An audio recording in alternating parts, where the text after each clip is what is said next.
And I would particularly like to thank our guests for joining us on the Power Hour. We're featuring our distinguished alumni, Joby Warrick and Richard Leiby. Both have spoken previously to Temple students, and we again thank them for joining us today. Should be a very lively session. Joby is a 1982 graduate and is a Pulitzer Prize winner, an author, as well as a journalist. He's worked for the Washington Post national staff since 1996. He is currently a national security reporter covering terrorism, rogue states, and weapons proliferation. He has also covered the environment in the Middle East. He is the author of 3 books. His latest book is Red Line, The Unraveling of Syria and America's Race to Destroy the Most Dangerous Arsenal in the World. It has received rave reviews, and for those who have read it, it's a brilliant read, absolutely. Richard is a 1978 graduate of Klein College and is a longtime editor and writer in the Washington Post Style section. He joined the Post in 1991 and has won numerous awards for his investigative and his feature writing. His previous assignments have included Pakistan bureau chief and reporter, columnist, and editor in Washington. He has reported from war zones in Afghanistan and Iraq. He has written about 4 presidents and has covered the Oscars twice. We're delighted that Joby and Richard have teamed to talk with us about their myriad of experiences as students, how Temple has helped prepare them for what they do today, and their remarkable careers. We'll get some advice and some insights from them. We always need to know how to take that first step, because the journey of 1,000 miles does start with that single step. Thank you, Richard and Joby, for joining us and sharing your time and your expertise. And I would also like to thank everyone else who has joined us on this webinar. Well, it's not a webinar, it's a discussion. Let me be clear. If you have questions, please use the raised hand so we can get to your questions. And I would also like to thank Sarah Mertz and Don Ramos for all of their work in helping this thing come together. So why don't we get started and we can move forward. We'll just start with probably at a baseline. All superheroes have a backstory, or should I say an origin story, while both of you gentlemen are modest, and so I'll just leave my characterization as superhero. But could you tell us how you began in your career and what it was like going from Temple into working in this business of journalism? Whichever one, Richard, Joby, if you want to. Joby, why don't you start? Well, Richard, well, okay. Yeah, so I'm the post-Watergate class. Came in with the idea that you could be a superhero like Woodward and Bernstein, and then immediately realized, no, you're going to be a hack. You're going to have to work your way up through various newspapers. And my first experience was in newspapering, was really stringing for the Philadelphia Inquirer while I was a Temple student. That was a great opportunity. I was also editor of the Temple News and got to put out a citywide edition of our college newspaper when all of city newspapers went on strike. So one of the things you do learn as a college student is it's the time and place to be ambitious. It's also the time and place to make mistakes. Because people are not going to notice them universally. They may know, your advisor certainly will notice them, and your professors, and you'll be called into question, but it's a learning experience. So I would encourage anyone to do that if they have the opportunity. And going out with a Temple degree was a big advantage. I was able to start at the Pittsburgh Press as my first newspaper. Now, unfortunately, I did get fired from the press. So there is that part of the career, which is another story. But I wanted to be a writer. I was on the copy desk, and it was an early morning shift, and I was late because I was working night cops in addition to working on the copy desk. Again, working at Temple meant I knew how to stay up past midnight till 1, 2 o'clock in the morning. Good. Turn it to Joby. So my story, I like to say that my journey started in my 10th grade geometry class because I was terrible at geometry. I got a D, which was very impactful. And it confirmed for me at the time that I was never going to have a career that had anything to do with calculations. And fortunately, by that time, I already had a pretty good backup plan, which I developed this affinity for journalism really as a high school journalist. And during the year between high school graduation and college, I ended up getting a part-time job at a small newspaper in New Jersey. So by the time I got to Temple, I already knew exactly what I wanted to do, or at least I thought I did. And, I'd even picked up some professional experience. But from there on, everything about Temple was about preparation, learning from professors who had real world experience, being able to network with them, working with some real greats. Philadelphia, at the time was just this terrific newspaper town with so many great talented journalists, and many of them were connected or teaching at Temple. And so to be able to network with them, to get advice, to learn from them, to see what they wrote every day in the newspaper, and then just to be part of that Philadelphia community, it really was everything about getting my start. My first jobs, I ended up, after that New Jersey shore job over the summer, I got a job for a Delaware County paper, the Daily Times, which is still around. I got a stringing job for the Philadelphia Inquirer. Used to drive Arlene Morgan, who's with us today, absolutely crazy with pestering her about job opportunities. And from there, I mean, you built the building blocks for what becomes a career. And it really started with Temple, and I really owe everything in terms of getting started to that place. Good, good. Thank you. For all of us who are on this session, this is a conversation. So if you could please turn your video on so we can all see and share in this experience together. Moving on, what were some of the biggest takeaways that aided in your career by being at Temple? I think you addressed it a little bit, but if you could give some more specificity, if you could,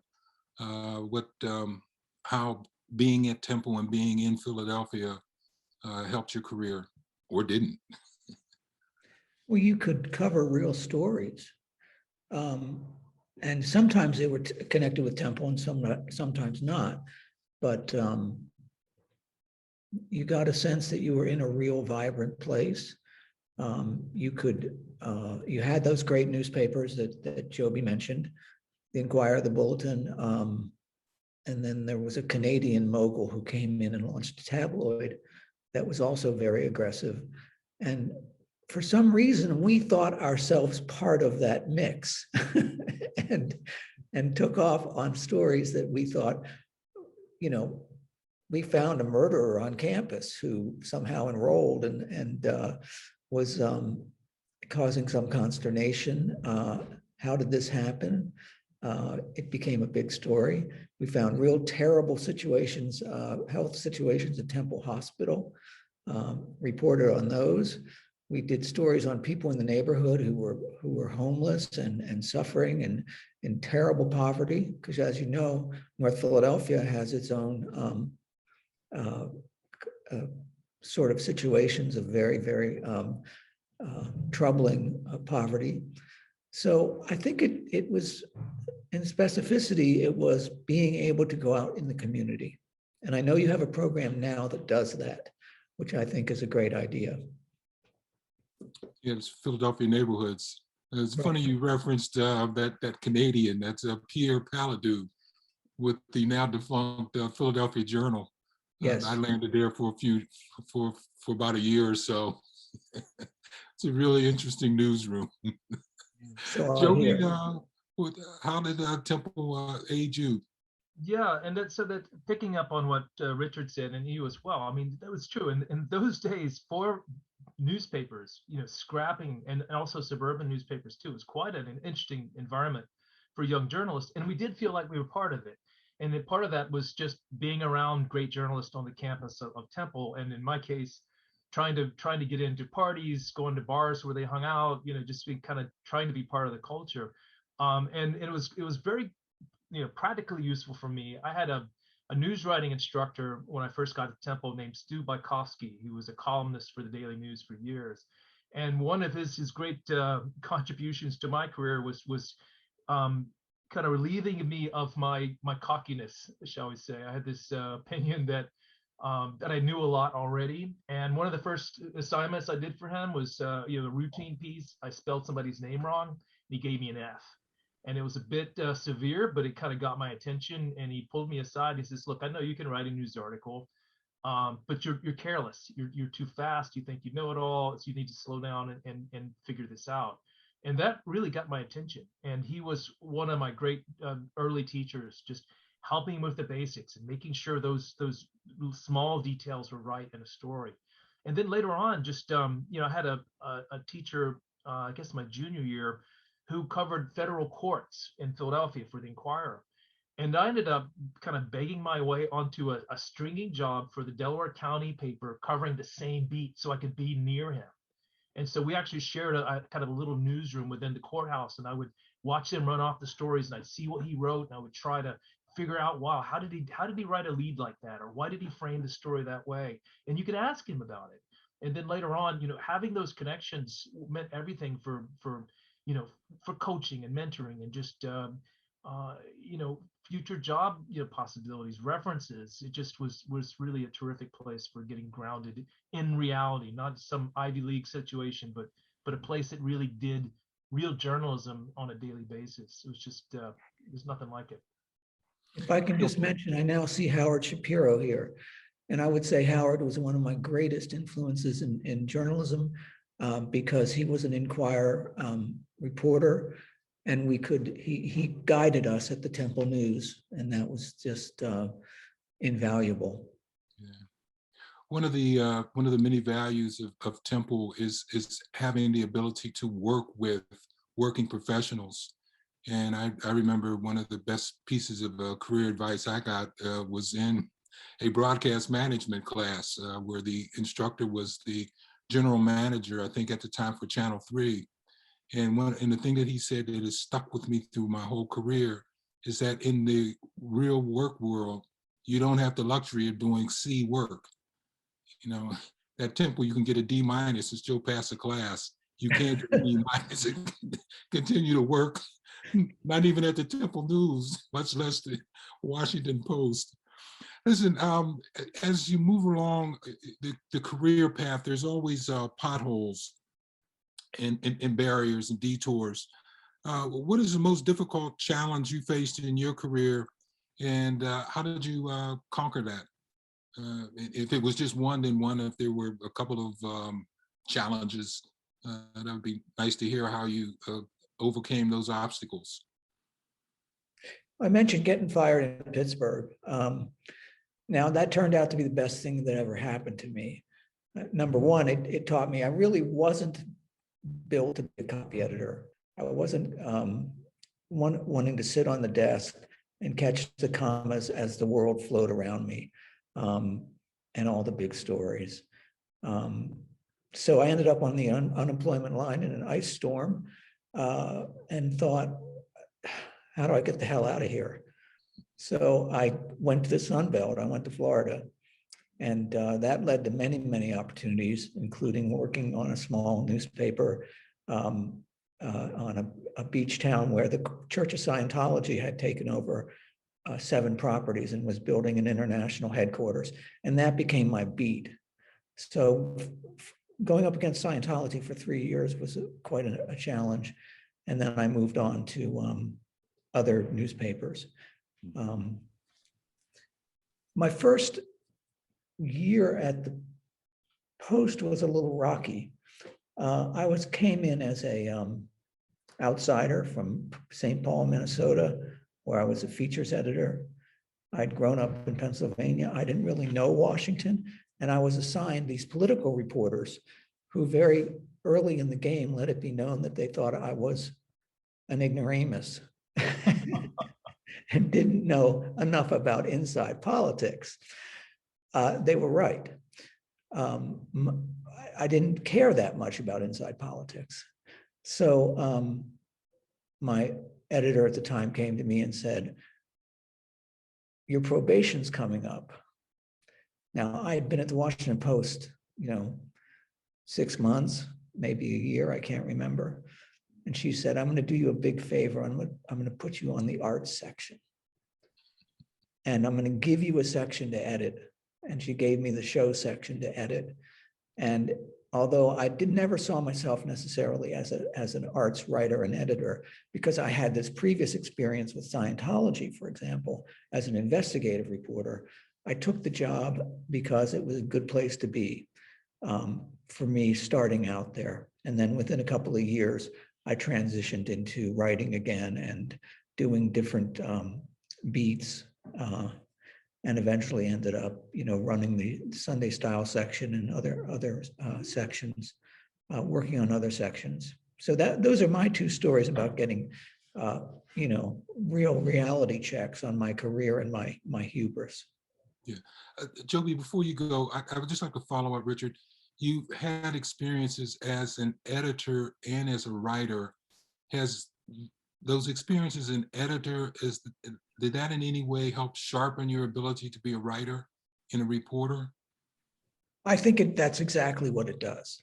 I think when you take over even a middle management position and you learn to make assignments and you learn to edit, again, I was never a great copy editor, but as an assignment editor, I did well. And it did teach me to write better, and it taught me to write. It should have taught me to write shorter, but in some cases I still wrote long. Good. Joby, excuse me, we have a question from one student, so just want to get the students into the flow here. Amanda, could you present your question, please? I know the Church of Scientology is notorious for going after people years and years after. Did that have an effect on your career at all? That's Erin. Amanda. I can say, what's that? Her name's Amanda. Amanda, I'm sorry. Mm-hmm. I could tell you that it had a tremendous effect on my career. I was followed by private detectives and by church members. My past was investigated at least 3 times, and ultimately I was sued by the church and for being in possession of what they called their top secret documents that they said were stolen, and they were not. The Post prevailed in that lawsuit, but I can tell you that there's a chilling effect at some point on the amount of mental energy that you have to expend to deal with these people, because they're absolutely crazy. They're fascists. They believe they're a UFO cult, and they will stop at nothing to stop a story. Good, thank you. Joby, sorry to delay your response, but some of the difficulties that you had and how you overcame those challenges. I guess my most significant bump in the road happened in around 1990. God, that's a long time ago. But I was almost 30, and I had reached what I thought was the pinnacle of my career. I was a foreign correspondent covering Eastern Europe, based in Vienna, Austria. And I had set out wanting to be a foreign correspondent. I finagled my way onto the company called UPI, which is a wire service, which is still around, but it's just kind of a shell of what it once was. It was once one of the 2 vibrant US wire services. And I got onto the foreign desk. I got a job in Germany and then Austria, and I was just had arrived. I was covering real history, and I was having the life of a foreign correspondent. And about a year and a little bit more than that into my experience, my company went bankrupt, and they started slashing our pay, started closing bureaus, and I was looking at unemployment very likely. And so I ended up having to put my ambitions for being a foreign correspondent aside and move myself back to the US at my own expense, move all my furniture. I just got married, and then start from scratch. And so it was a kind of a humbling experience of having gotten so far and then really having to just knock on doors. I got a car and I drove across the country. Started out in St. Petersburg, Florida, at St. Pete Times. Worked my way up to Atlanta Journal-Constitution, the Raleigh paper, and every paper up through the Northeast. Just essentially cold calling and trying to find something. And ended up getting a job at something called the Army Times, which is a newspaper that covers the military. That lasted for a year, and then I got on with the Raleigh paper, the Raleigh News and Observer, which turned out to be one of the greatest things that ever happened to me, because I ended up being on an investigative team. I'd never been an investigative reporter. Myself and a colleague wrote a series that won a Pulitzer Prize in 1996, and it completely changed my career. So you never know how these paths are going to sort of change your life in unexpected ways. But I guess the takeaway is, it was a really crappy time for journalists in the late 80s, because the industry was contracting, jobs were scarce. It was really hard as a young reporter to get even interviews. And I think that probably will sound a lot familiar to a lot of you, because we've been in contraction now for feels like decades. There's never the golden age of journalism, if there ever was one. It's been gone for a long time. So it always requires resourcefulness and scrappiness, and just not giving up. Not taking no for an answer, but just continuing to hone your skill set, and continuing to put yourself out there, and eventually it'll pay off. You just you just can't let the fact that the economy is bad or the industry is in trouble stop you from trying, because that's no way to get any place. And that, I guess, that's my takeaway from my big bump in the road. And it sounds like from what each of you recounted, the value and the importance of persistence. You just never giving up, and never taking no for an answer. If you take it from one person, go to somebody else, you'll eventually get a yes, but you have to keep pushing. Yeah, you mentioned being overseas and living outside of the country. How has your respective careers and your lives benefited from your experiences of living and working outside of the country? You want me to take that, Joby? Sure. So you've got the great ones. First of all, living in a 97% Muslim country will teach you a lot about humility in terms of your own upbringing in a largely Christian country. I worked in Pakistan for a little bit more than a year and a half, and I also covered the Iraq War and the aftermath of the Iraq War. People in America don't know much about anything overseas. I mean, I really think that when someone told me that some of our top officials didn't know the difference between Iraq and Iran, I think they were possibly right. So I learned a lot about being a journalist when I was on the ground in Iraq. Do we want to cover that topic at all, Linn? We'll do that in the next session, because that's a great anecdote. So I don't want to peel that off and do it and parcel it out. I want you to jump into that. So we'll get to that in the next session when we talk about actual work and getting the story. Yeah. Okay. So go ahead, Joby. Well, absolutely right. And that we Americans, we're insulated, and we have no idea how insulated we are and what our country looks like from outside. It's life-changing to be there. And you don't necessarily have to be a foreign correspondent. I would urge, all the things you do at Temple, and I hope you get internships and get professional experience. But if an opportunity comes up to study abroad, I did that my senior year, my first semester of my senior year, and it was life-changing. I spent a semester in London. I traveled around Europe, and just to be somewhere else and to be on the outside looking in is very insightful in figuring out what your own country and culture are all about. The other thing you appreciate, and this is one of the good things about the United States that become apparent when you're outside, is not that our living standard or our sophistication, our all these other things that we're proud of, but our newspaper, our media industry is really different. It's not just freedom of the press, which a lot of countries have, but we have this tradition for investigative journalism, for nonpartisan, high-quality investigative work. The newspapers like the Washington Post, New York Times, LA Times, they're respected around the world and they're held up as models because we really do good work in this country, and it's never, as you see in Britain, some of the newspapers and tabloids are very oriented to a certain viewpoint, and we try to be down the middle and try to elevate the conversation. And so the media culture here is as damaged as it is and demoralized as we sometimes are, is really is quite strong and really unique.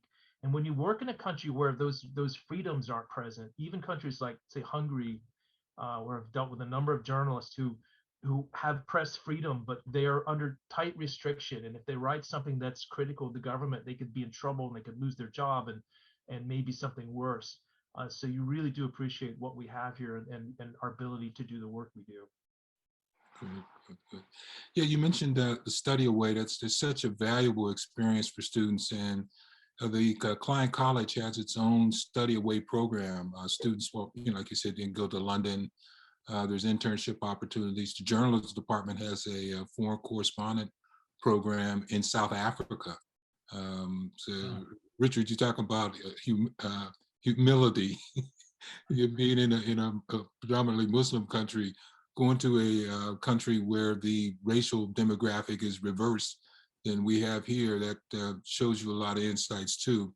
But I just want to use that study away tip to move into what would you recommend for students to do while they're in college to better prepare or to best prepare themselves for their careers in journalism. I know both of you mentioned internships and networking and the study away. Are there some other tips that you would give for students? I wrote my first story for publication when I was 17. And it was for a alternative newspaper, a little scrappy alternative newspaper in Harrisburg, Pennsylvania. And from that, I parlayed into talk about UPI. I did some work for UPI as a stringer. Keep trying to increase your clip file. They're not clips today, your link file. And anywhere you can get a published piece, whether at an internship or not. I mean, I was doing that on my own because I knew at that point when I reached 16, 17 years old, that's what I wanted to do. Again, because I saw Watergate and what these two guys could do in terms of bringing down a president through and what journalism could do. So that was my inspiration. I would go ahead, Joby. Go ahead. I'm sorry. Yeah, the opportunities to get any professional, link, any experience you can that just broaden your resume. Working for Temple News is great experience. Truth is, those clips from the Temple News may or may not be very helpful. If you're an editor at the paper, it's great because that means that you've had management experience. But getting professional experience any way you can, even if to give it away, even if it's a free piece that you write for someone, that's what's going to be most important when you get out. The other thing is, when I think about things I wish I would have done at Temple, I'm a terrible photographer. I can point and click, but I can't frame worth a darn. I don't get the lighting. I'm even worse as a videographer. I never learned how to design a web page or write HTML coding, headlines, all the things that I didn't really pay attention to because I didn't think they were that important for me. If I would have learned them at Temple, where I had an opportunity to take classes or to learn from colleagues or to learn them at the Temple News or somewhere else, I wish I would have done that, because every one of those skill sets, first of all, you never know how they're going to help you later on. There's been so many opportunities where editors have said, okay, well, you're there anyway, take some pictures, and then I come back with some embarrassing mess. But the other thing is, you don't know how those skills might help you get a foot in the door someplace. If you do know how to code, if you do know how to write a headline, you know, that might be the copy editing job that that gets your foot in the door at a newspaper and then lets you do something else later on that you really want to do. So just take advantage of opportunities while you're at Temple, just to learn as many skill sets as you can. Yeah, those skills and skill sets are very important.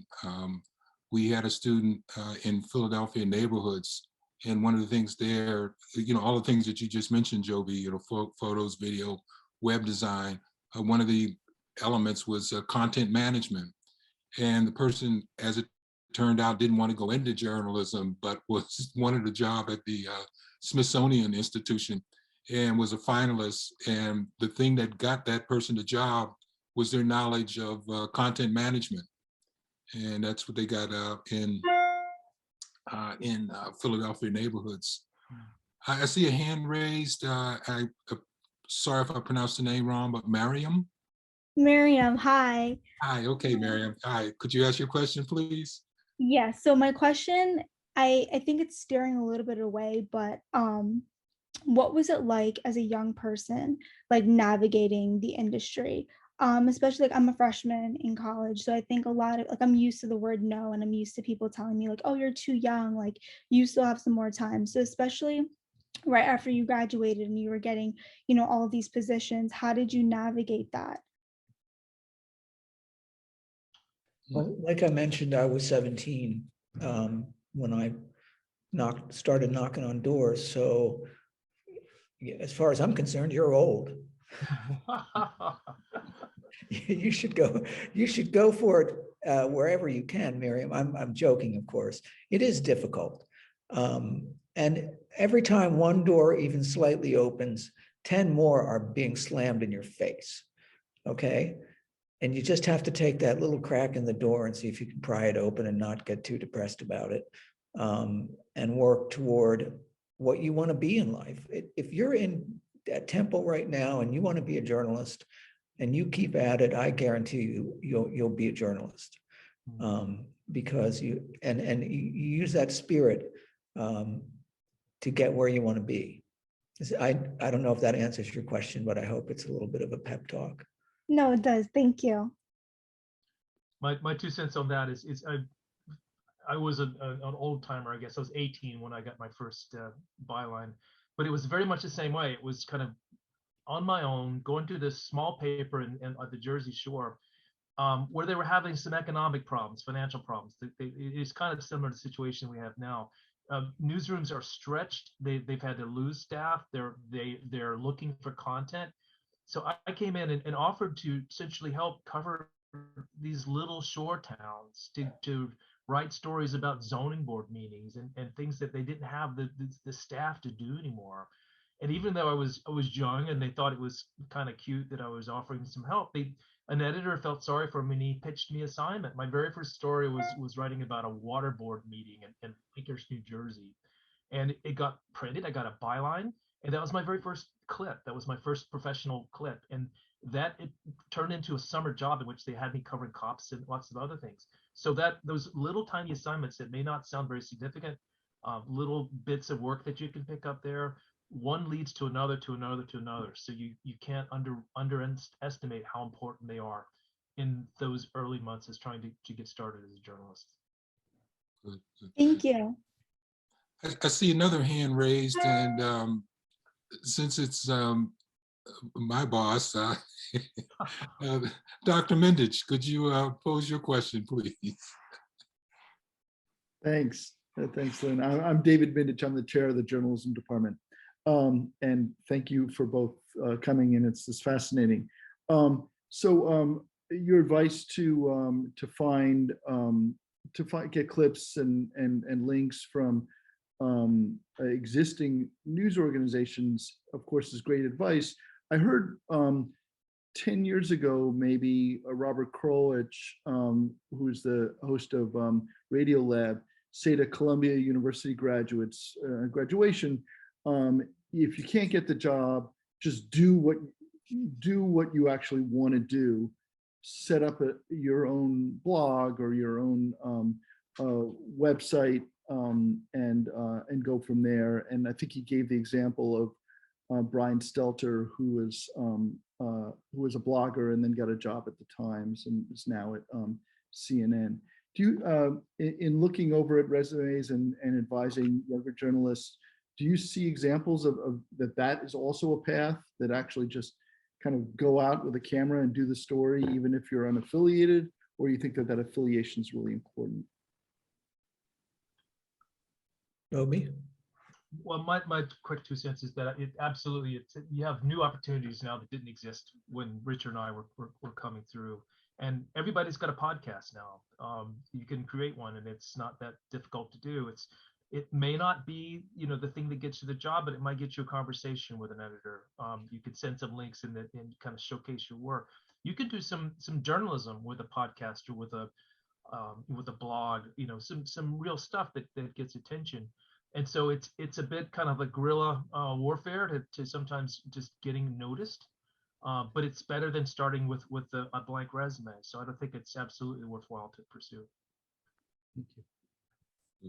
Yeah, I mean, the old slogan that I used to hear was "make your own job," and then if you have something, as Joby said, you have something in hand that you can show.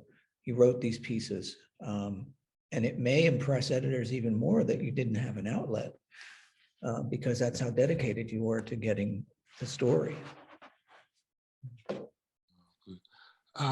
Ben, I see your hand up. Could you? Yes, thank you. Please. Yes. So you guys made a really good observation about, you start with what seemingly are not the most important stories in the world, the water board meeting or, covering topics. Joby, when you were doing an investigative report on hog farming, you probably didn't say, this is going to be my Pulitzer Prize. How do you, your first Pulitzer Prize, what is there a mindset that could help the students understand, like, how do you psych yourself up for every day? This story is the story. And how do you train yourself, and how do you have the discipline to knock yourself out for every story? Because you never know what story is going to be a great story. Is that a legit question? I think so, Ben, and thank you. I'll send you a check later. But it's a good point, because it sometimes when you're starting out, you're typically covering things that don't seem that exciting.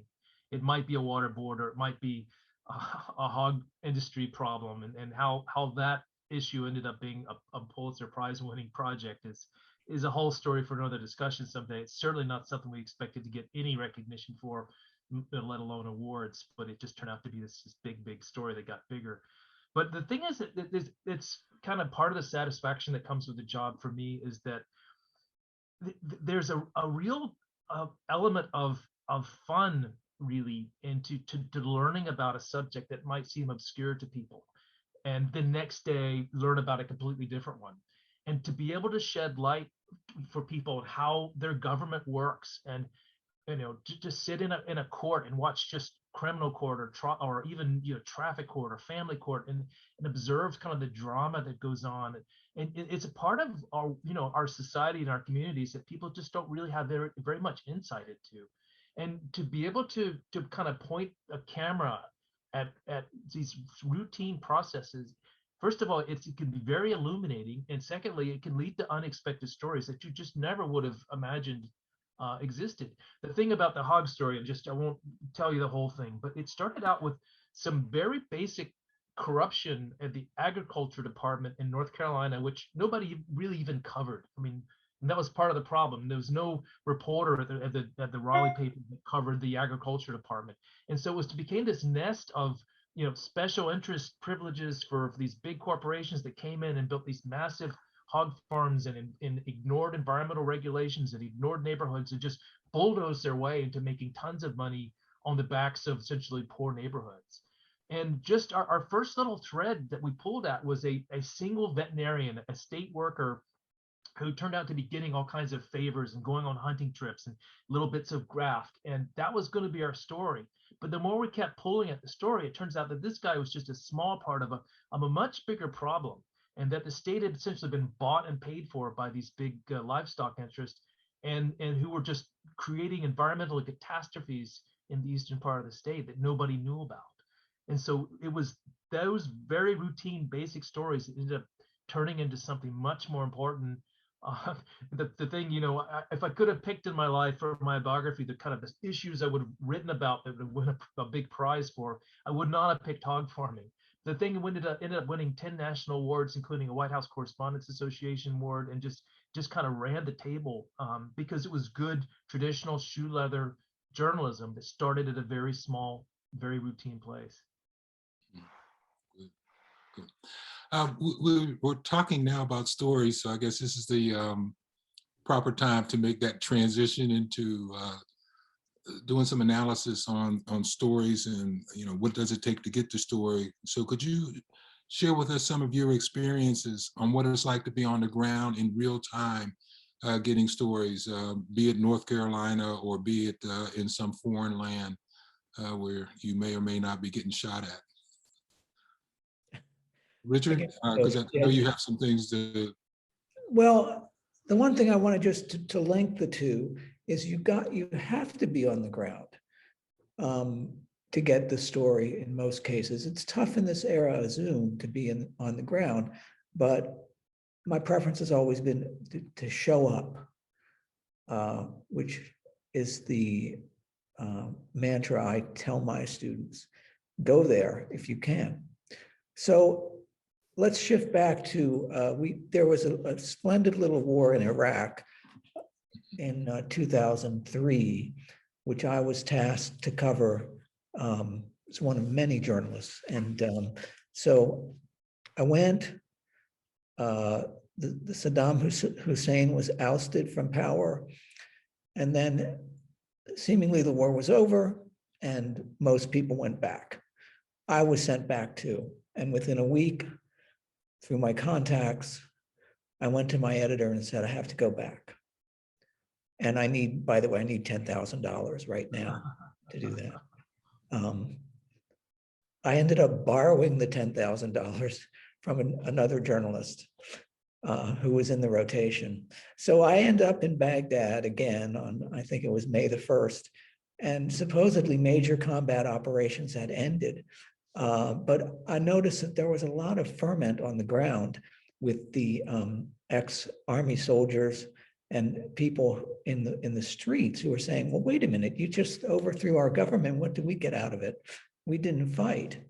And the rumor went out that there was a jobs list that the United States was going to offer jobs to these soldiers.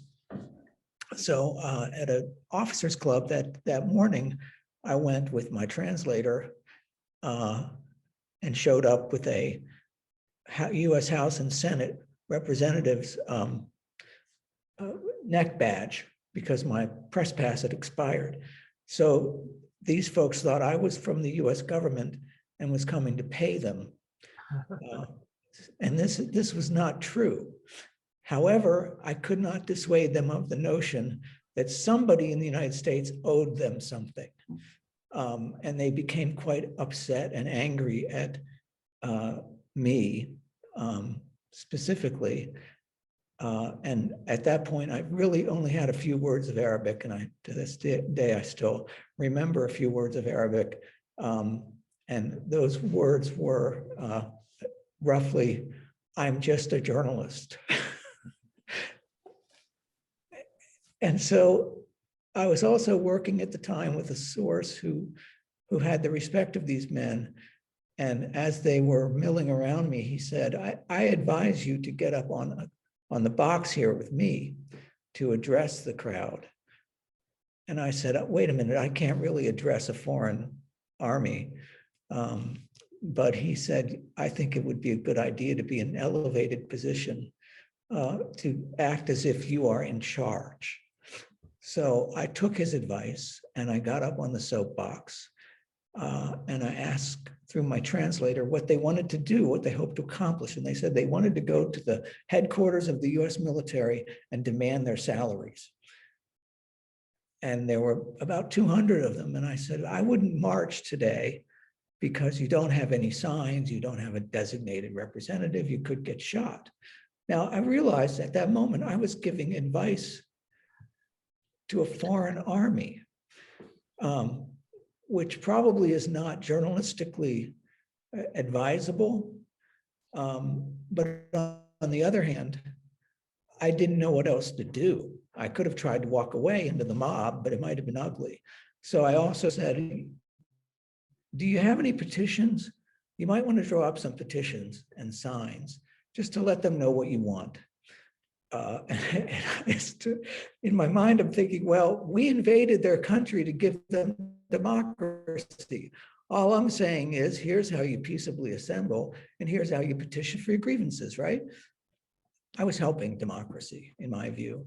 So I came out of it fine. The next couple of days, their members came to my hotel. The members of the force came to my hotel with their signs. And I looked at I can't say I corrected them, but I looked at them. And then they decided to march. And I went with them. It was a story, it was a good story. And they ended up getting turned away with a gunshot. And from thereafter, for the next 6 weeks, they marched to get their salaries, and they never got anything. And it turns out there was a list, there was a plan put together by the U.S. By a U.S. contractor. It was never carried out because why? It was torpedoed by the vice president's office.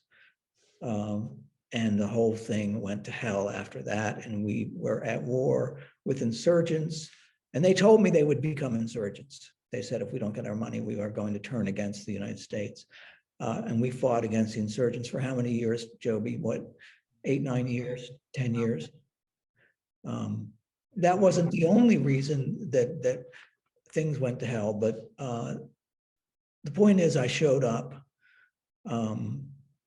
I can't say it was the smartest thing to do.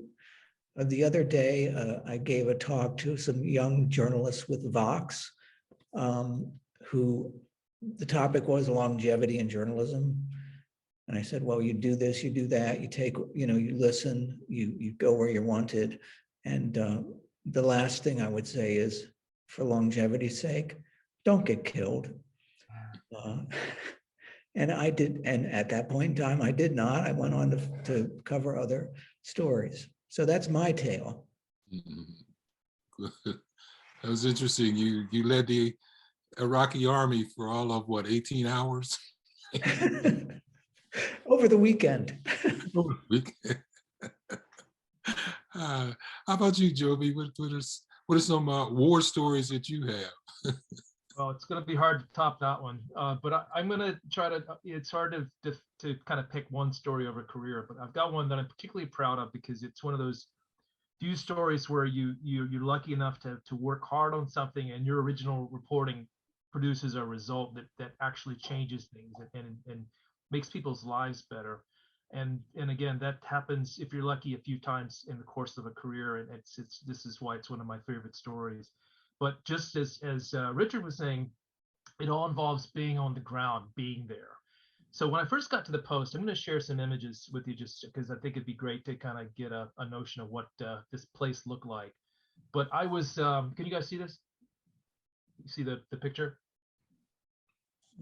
I can't. Not yet. Hang on a second. There we go. Now I can see it. Okay, So, yep.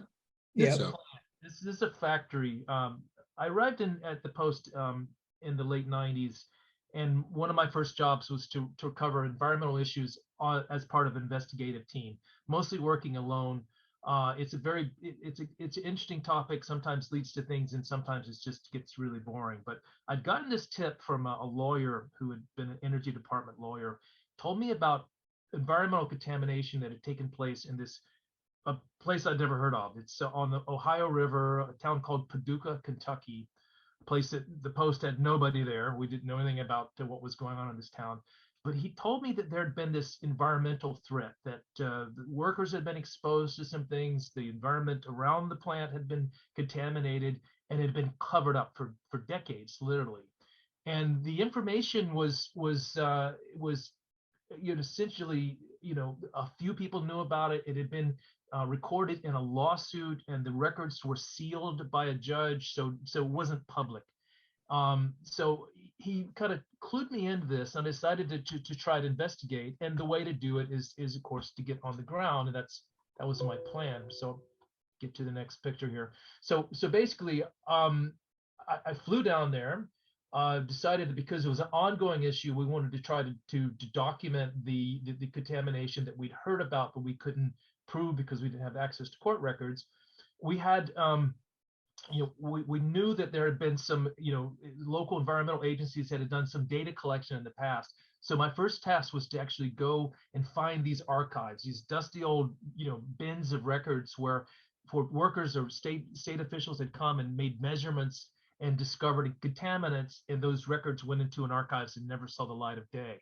So I spent weeks on the ground just digging through records and trying to find evidence of this problem, and we began to find things. We began to find there were toxic chemicals that weren't supposed to be there, most notably plutonium, which is radioactive and toxic, and it was in the environment, and at least in these records, it was there. The question became, well, historically we knew there was a contamination problem, but how do you show that it's still present? And so, well, you do that very methodically. In my case, for the first and only time in my career, I went out and rented a Geiger counter to do radiation readings.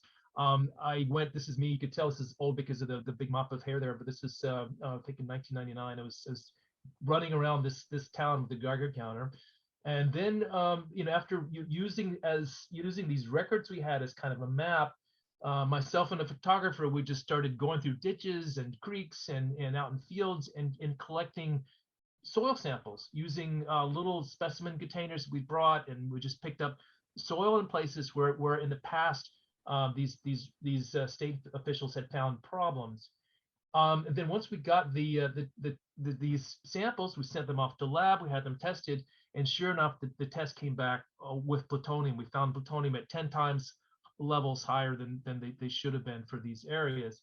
So that was a pretty good, confirmation that we had a pretty serious problem. So between that and the interviews and the records, I ended up doing this front page piece, and that kind of blew the lid off of this environmental exposure that had taken place, and the fact that workers had not known about these contaminants, and that it had been a problem for years that they weren't aware of. So after that happened, so the other question that arises is did it really affect anybody? And nobody knew that. Workers had been at this plant building basically parts of nuclear weapons for the US government for decades, and nobody had really studied the health of this population. So we decided to try to do it in our own way. There were a couple of buildings that had been severely contaminated, as we could tell from our records work. And so we decided to try to find the names of everybody that worked in these plants over a couple of decades, from the 1950s to the 1970s. So I got the list of names. Then we went hunting down health records, death records. You could tell, a death record is a public document. You could tell the cause of death. Why did someone die? And so, over a couple of months, we had hundreds and hundreds of records of all these workers who had been in this place. And we started analyzing them by cause of death. And we found this amazing spike of cancers, the kinds of cancers that you would expect that would be radiation related, leukemia, other blood cancers. And we were able to find dozens and dozens of victims who had died of these diseases. And you can't, through our own analysis, prove a cause and an effect, but for the purposes of our story, we were able to show that people had been affected, and there was something serious that had gone on here. And we documented some of the stories of people who got really sick and died after working in the plant. So this led to a series of front page stories over many months. And then the most amazing thing happened, which is just something that doesn't often happen in your career, is the government launched its own investigation, and they essentially confirmed everything that we'd reported.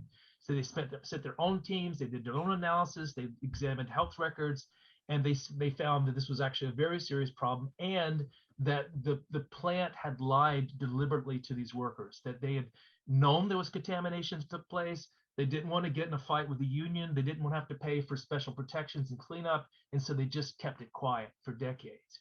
And so what happened because of this? Well, the remarkable thing is the government, Congress got involved, and they passed a law. And so in 2000, about 9 months after we began our work, Congress passes an act that creates a brand new compensation program for people who worked in this plant and others like it, who built nuclear weapons in the 1950s to 70s. And anyone who contracted certain cancers could be compensated. They could get their medical treatment paid for. They could get reimbursed for past medical treatment. Their families could get compensated if someone had died. And the program has now been in existence for 2 decades, and it has paid more than $7 billion. And so that's something in the course of a career that that if you feel like you had a role in making this happen, feel pretty good about it. And I got this is probably one of my favorite artifacts in my personal collection of things that I've had over the years. And this is a personal note from Ted Kennedy with a little 2-word "well done" at the bottom that he wrote himself. But he wrote this letter to me personally to say, this was because of the reporting that you did. You brought this issue to our attention. You put this on our radar screen, and now people are going to get help. So again, this is not an everyday occurrence, but it's part of our duty and our privilege is to shine a light. And when you find things that are wrong, and people have been wronged, and you can document them in a powerful way, you really never know what's going to happen. At the very least, you've armed people with information, and in some cases, you can actually get things changed and have a positive impact on people's lives. Two great anecdotes about the providing evidence of the power of journalism and its impact and how it can help people. Before we get into a question and answer, I'm sure there's many questions percolating around out there. We've been living in something for the last year. We've been living through this pandemic. How has that impacted the work that each of you have done respectively? I mean, either the actual reporting that you've done, has there been any changes, or how you have to interact with people who are gathering content for you from an editor point of view? So I guess the question is, how has the pandemic impacted your career? As an editor working with writers, we have to make a judgment and also clear travel, or we have had to in the past. I've had members of the staff say they want to go to Florida or somewhere to work on a piece. And the first reply is, are you willing to drive? Air travel seemed to be a little bit out of most people's realm. As far as an editor myself, I just labor away in my little hovel and do, what we do.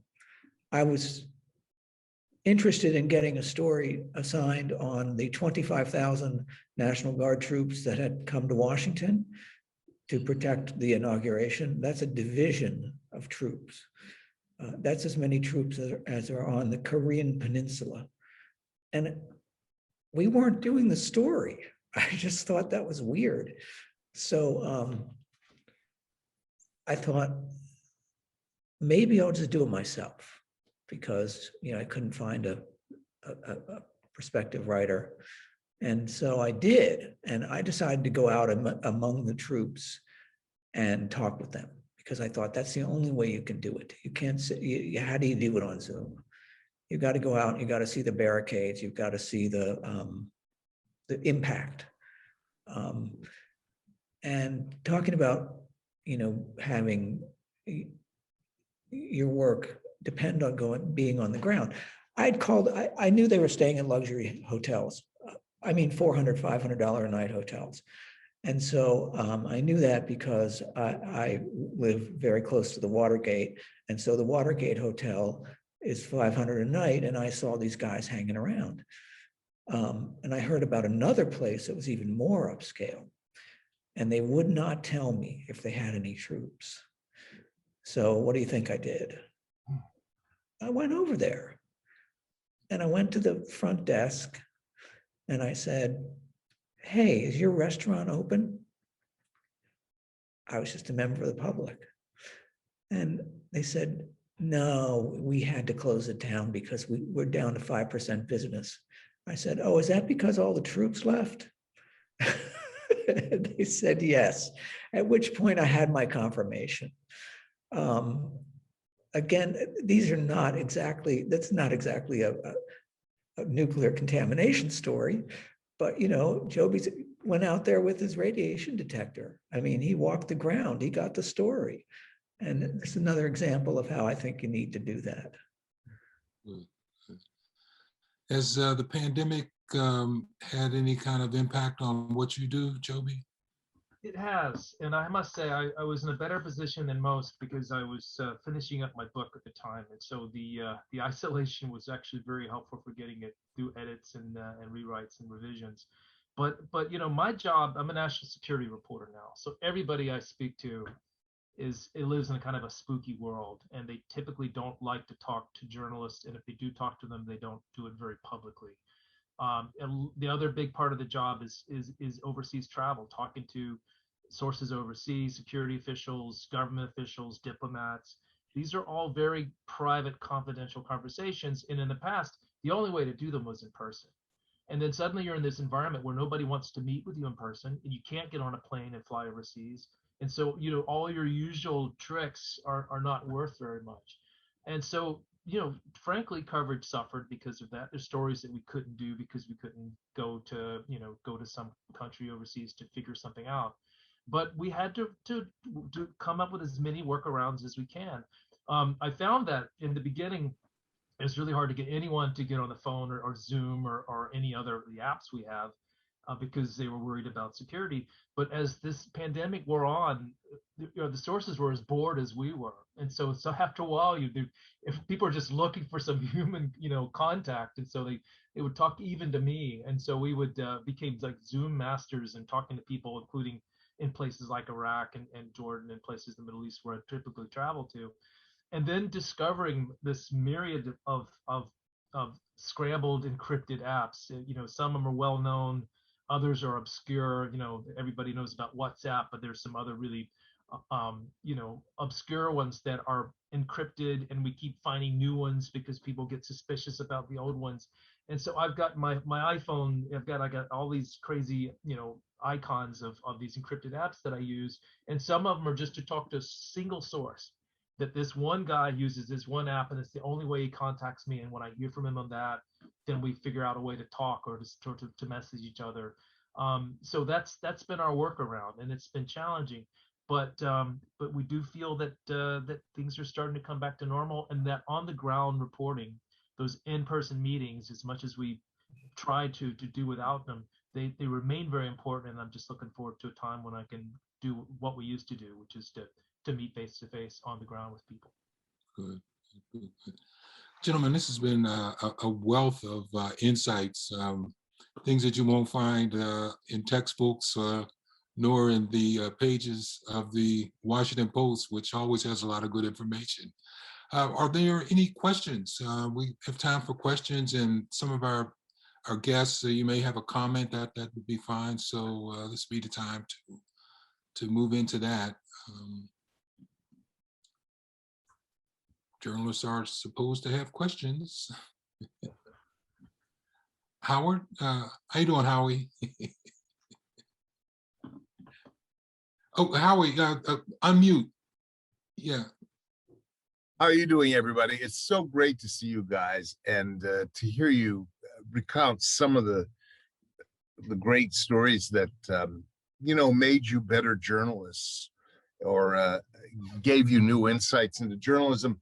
And I want to say before I ask my question, it was also really wonderful to be a fairly young journalist myself and adjunct teaching at Temple and see you guys take off. It was just really remarkable to watch.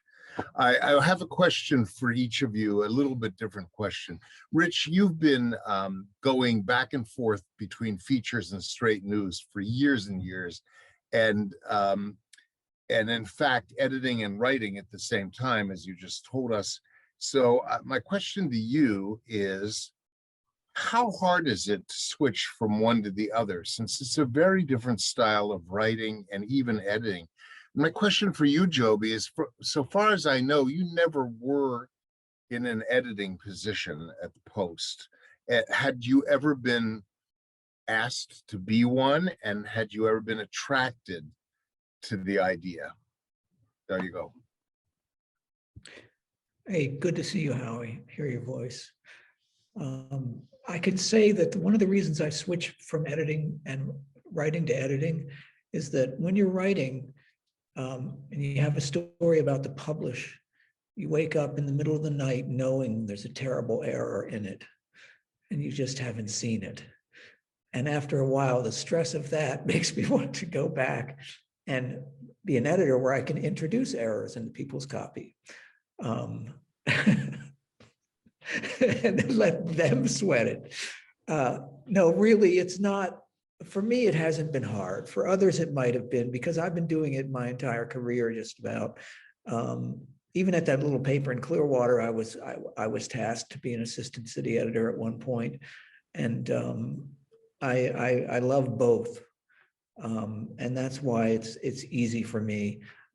As far as going from straight news to features and back, my preference is always feature writing and going longer than a straight news story will let you do. But I've been in situations where I have to write a straight news story and then I can circle back and do a feature story.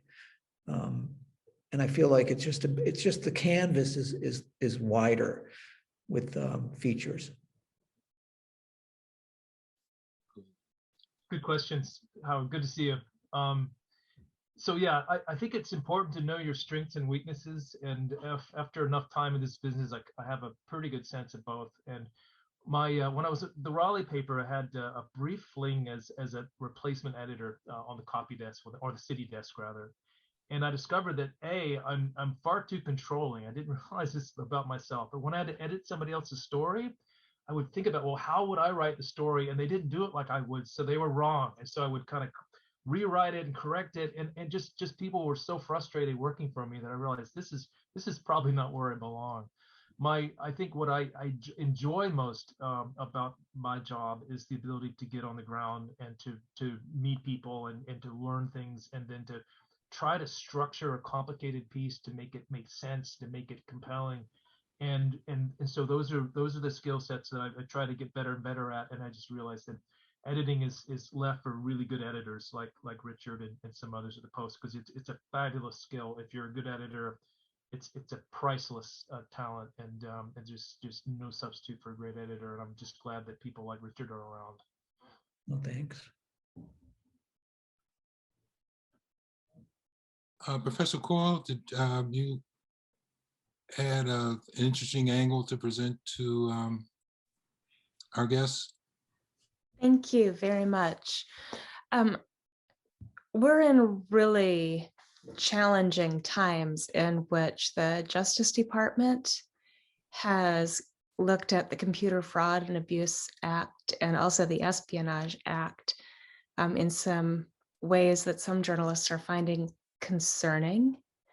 And I'm wondering, as you're doing national security reporting and needing to use encrypted apps, have you faced any pushback from sources, or what types of challenges have you faced during our interesting times? I guess I'll start with that, since that's kind of my daily world. The impact, practically speaking, has been that sources are scared to death. No matter how many encryptions they use, there's always a worry that somebody's going to figure out, somebody's going to get a warrant, they're going to get into their phone, and they're going to get in trouble because they talk to me. Because the people that help us, that are most helpful to us, the people that give us the stories that end up on the front page, typically aren't supposed to share information that they share, but they feel either patriotically obligated. There's an important problem they want to shed light on, and they know about it, and most people don't. And so they reach out to us. That's often why they do what they do. But they do that with risk. And in the past administration, and I think just increasingly because of the way technology is going, it is a real risk because of the ability of the Justice Department and others to subpoena records, to even hold journalists potentially in contempt. So we have to pay a price for our relationship with our sources. But, it's just this constant struggle and challenge that we have to navigate, because there's really no substitute for it. and sources do continue to come forward because they want to expose a problem, and they continue to try to find ways to deal with us, to talk with us, to share information that doesn't get them in trouble. But it's always with this fear that something's going to go wrong and they're going to end up in jail because they try to blow the whistle on a problem. So it's really just one of the things we have to work with every day. We have some questions from the next crop of journalists. Fallon Roth, could you ask your question or questions? Hi, nice to meet you both. So my question is, what advice would you give to someone who wants to get involved in the sphere of political reporting? Mr. Leiby, I know that you focus on politics within your style editing. So I'm just wondering what advice you guys have for getting involved in that area. Well, I have done a lot of editing of political pieces and currently do some. You're probably going to have to go to a smaller, I say smaller, or website type of place like Politico, or even within the, there are publications which cover specific aspects of the government. They're very specialized, and it wouldn't surprise me if they're not hiring all the time, because people start out there and then they don't want to stay covering, the Food and Drug Administration or CDC or whatever. And so they move up, and those are opportunities there. That's all I can think of as far as getting right into the political fray. It's very rare for people to walk out of college, I think, unless they have a really strong clip file and background, to go right to Politico or Vox or HuffPost or any of those. Thank you. Joby. Angelina Mitchell? Oh, I'm sorry, Joby, did you want to? No, I think that's absolutely right. Angelina? Hi. So both of you have done amazing investigative work and have been in a wide variety of environments and situations because of your work. And some of the stories that you guys have told or covered seem to be very high anxiety and risk situations. And I wanted to know if during your work, have there been situations where you didn't feel confident or comfortable, and how did you prepare and handle these situations? Joby?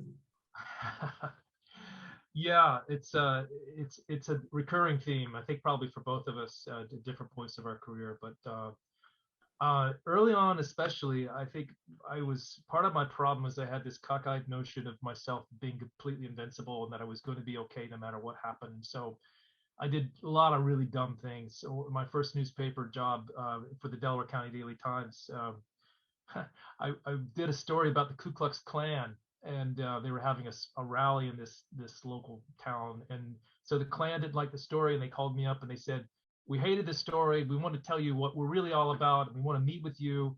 Will you meet with us?" And I agreed to. I showed up at a diner where I was supposed to have this meeting, but they said, "No, we can't meet here, obviously. So you have to get in this van, and we're going to blindfold you, and you're not going to know where you're going."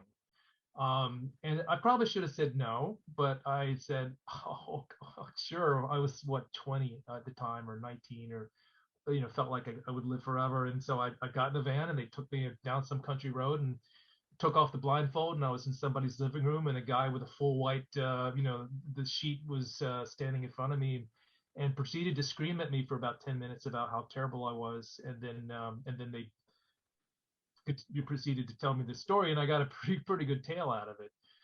If I'd have thought more carefully, I might not have done that. I've got myself into trouble in riots overseas, where things got really violent and ugly. The most exciting times have come working in the Middle East. Things I did for my book, tried to meet with terrorists, people who kind of work on the terrorism side of and were willing to meet with me, and were tough characters. And one guy, kind of left an impression. The first thing he said to me in our meeting was, "Well, we happen to be in Jordan, which is a neutral country for us, so I don't feel obligated to kill you today. If we had been somewhere else, it would have been my job, my duty as a good Muslim to kill you. So that was a real interesting icebreaker. So what I've learned is just kind of the point of this is that these are risky jobs. They're getting more risky all the time. People seem to think it's great to kidnap and kill journalists in certain parts of the world. And so it really has to be part of your thinking about every assignment that you do. And so when I go someplace, when I have a meeting that's potentially dangerous, I set all the terms of the meeting. I decide where it's going to be. It's a public place. I've got a driver waiting outside who could take us away quickly if you need to. Sometimes if it's a government that knows I'm there anyway, I'll tell them I've got a meeting that may or may not work out depending on who I'm meeting with, but it's just good for somebody to know where I am. And so you just try to minimize the risk as much as possible, while also realizing that you can't get the story if you make yourself completely safe. So some risk is inevitably part of the job. Good. Thank you. I would add Mason? one thing. I'm sorry, go ahead, Richard, please. Don't go out for pizza in Kabul, Afghanistan. Honestly, what Joby's saying about feeling invincible, I was still feeling invincible, late in my career.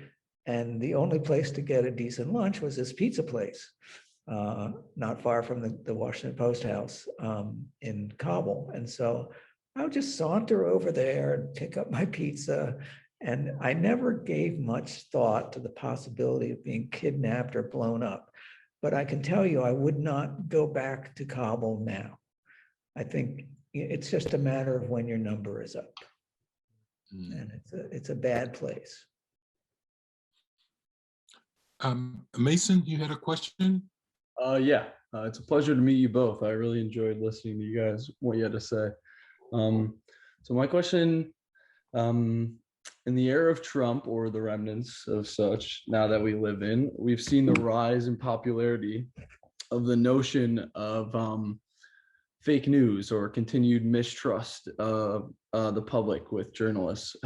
Have either of you ever had an experience with someone who is dead set on this notion of journalists being the enemy of the people? And do you have any tips on dealing with or even gaining the trust of these types of people? I've heard this for 40 years, that the media is biased, that the media is, is that people don't trust it. People don't trust us as much as they trust, car salesmen, and nothing against car salesmen.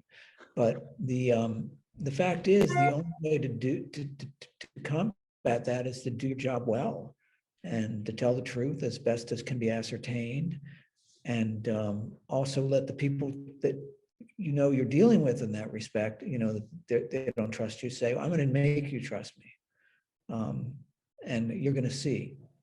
And if you have any problem with the story, you can let me know, because I'm fair and I'll correct it if it's wrong.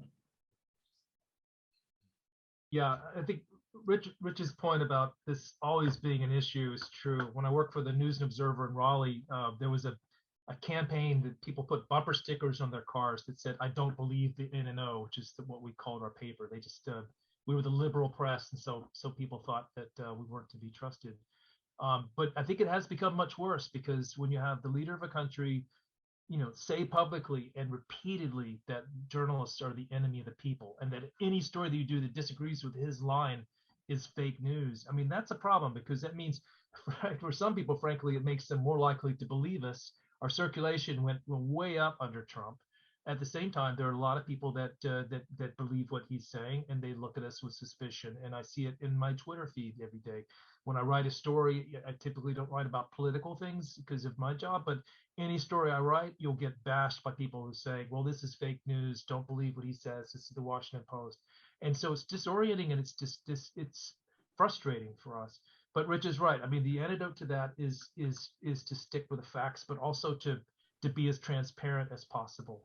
We have to use anonymous sources sometimes in my line of work, and it's necessary. You can't quote people sometimes because they'd get in a lot of trouble, but we try to do it as little as possible. And we also try to explain why we use anonymous sources, because people, even, not just, folks who are huge Trump fans, but people generally think that an anonymous source is somebody that just calls and leaves a blind tip that, doesn't leave a name.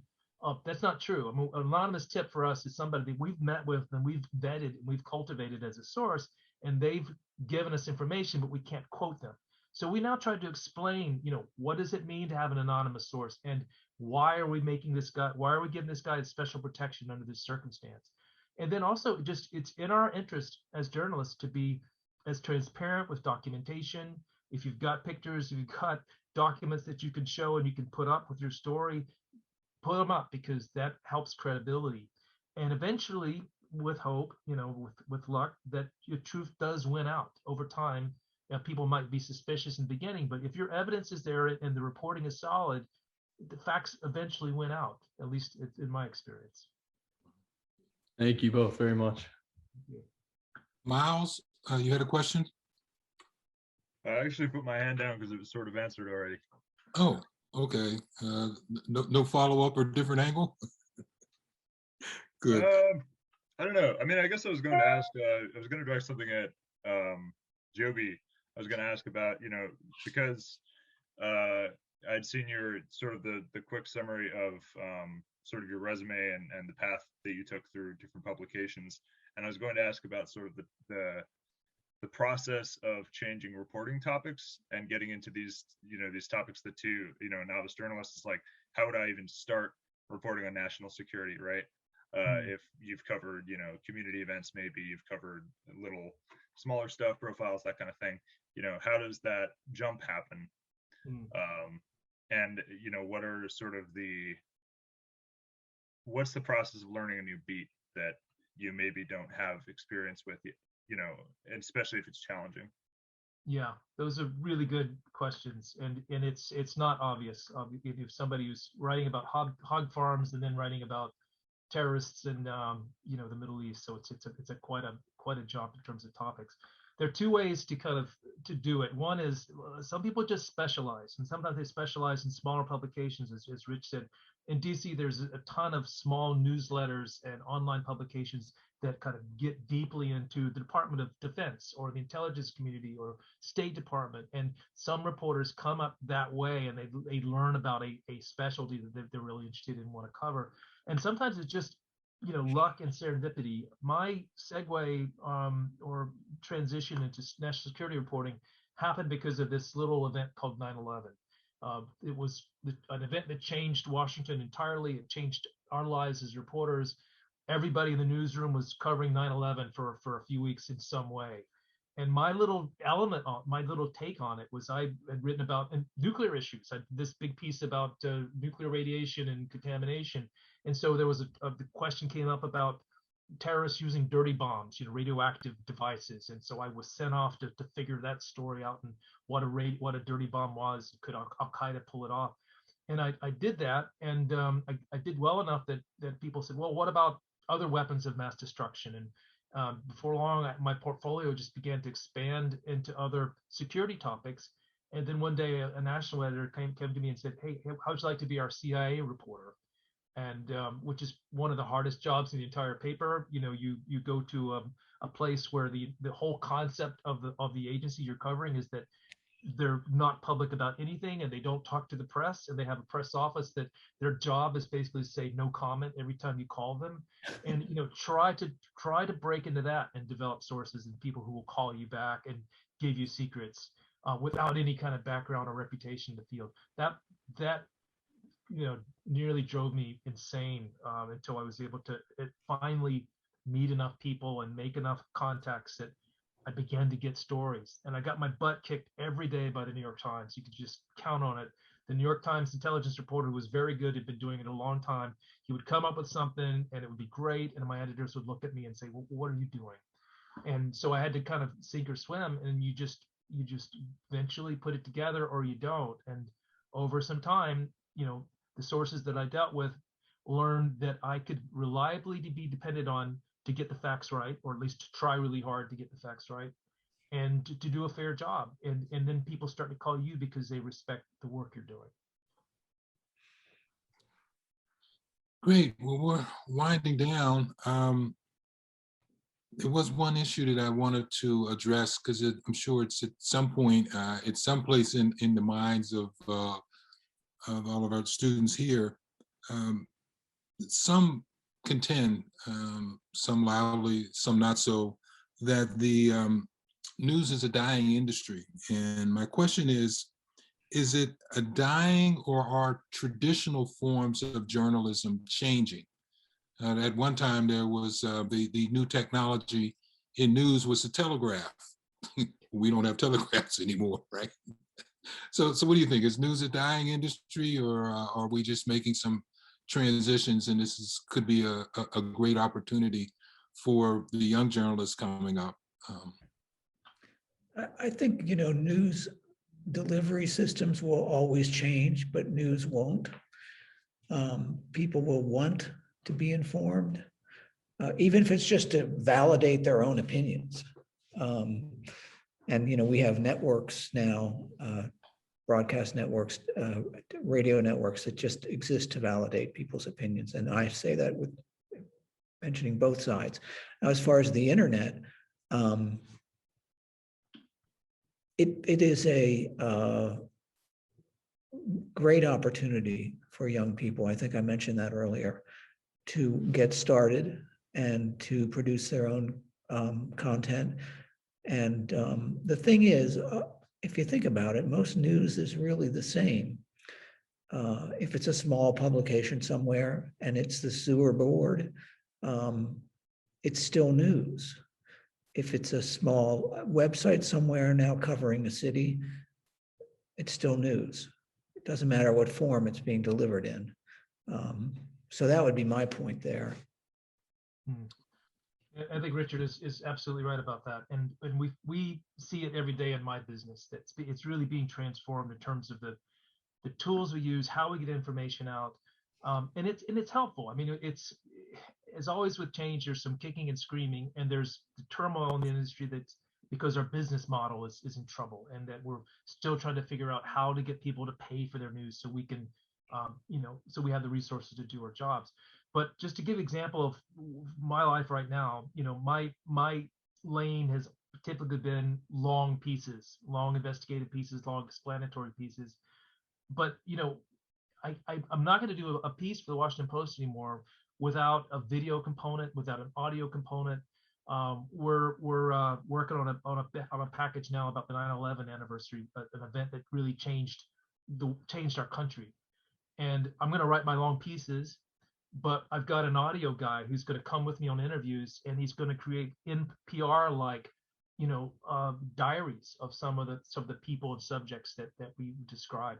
There's going to be a video component. There's going to be photos and graphics, and that's roles for lots of different journalism. It's ways to tell the story by different means, and it just for the reader, it's all added benefit, because you may not want to sit and read a 3,000 word piece, but you might want to watch this little video, or you might want to listen to this audio on your podcast, and it's a new way to get information to more people. In our newsroom, the Post is an exception these days. We hire people. They typically tend to be people from those specialties, people who are really good at video and web design and storytelling through audiovisual means. And those people are just invaluable to us. And that's really where the growth is right now, is people who can tell stories in untraditional ways. That's the bright side. Good. We'll do a quick lightning round. Just, I guess, like 2 or 3 questions. Miriam, Amanda, and Howie, I hope we can get this done in 3.5 minutes so we can properly thank our guests before we have to conclude. Miriam?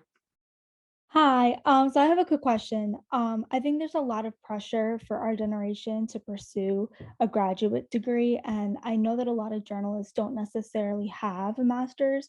So I wanted to know if you guys ended up going back to school, and if that's something that you recommend for this new generation of journalists. And is it something that really makes you stand out, or is it unnecessary? I don't have a master's, and I am asked that question by young journalists.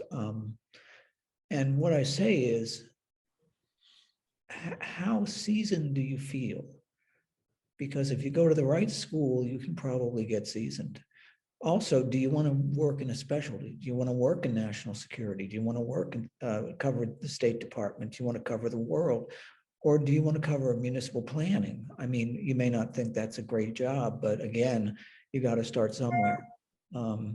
So my advice is, take an assessment of your own career.